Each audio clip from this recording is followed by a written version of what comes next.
everyone, I welcome you all to this lesson. Today I am going to discuss the difference between paradox and oxymoron, a figure of speech which is based on contrast. So here I begin. The difference between the paradox and oxymoron. Number 1. A paradox is a figure of speech in which a statement appears to contradict itself. This type of statement can be described as paradoxical.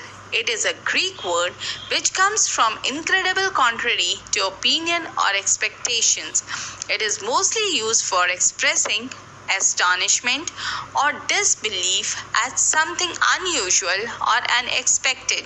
For example, war is peace, freedom is slavery, whereas oxymoron is a figure of speech which has a pair of contradictory terms. Two opposite ideas are joined to create an effect. The common oxymoron is a combination of adjective preceded by noun with the contrasting meaning. For example, cruel kindness, living death, etc. Number 2. Paradox is apparently a true statement which leads to a situation that defies intuitions. For example, the child is the father of a man, whereas in oxymoron, two words have opposite meanings. For example, living dead, where living is an adjective and dead is a noun. Number 3.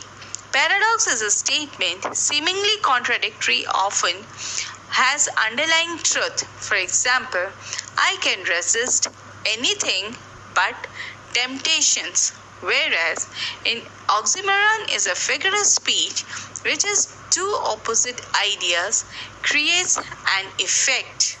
Number 4. The purpose of oxymoron is to create dramatic effect, encourage readers to think about contradictory ideas.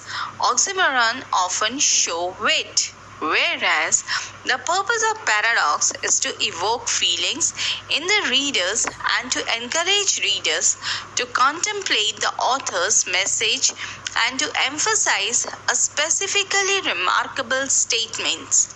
Number 5. An oxymoron is a contradiction of two words, whereas a paradox usually consists of a sentence or a group of sentences. Number 6. Oxymoron creates dramatic effect and must often do not make sense, whereas a paradox seems contradictory but actually has an underlying truth. Number 7.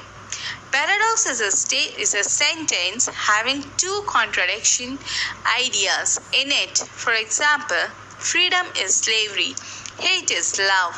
When two seemingly contradictory ideas are placed together in a sentence by a writer to bring about a desired effect for readers, paradoxes are used.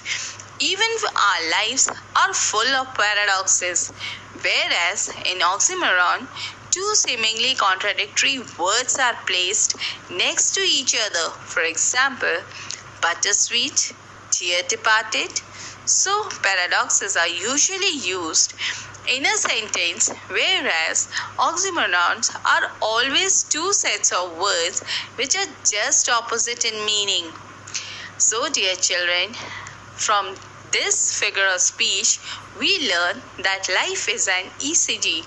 Neither all black nor all white, like 50 shades of grey. Learn to enjoy the paradoxes of life. It is a balancing act.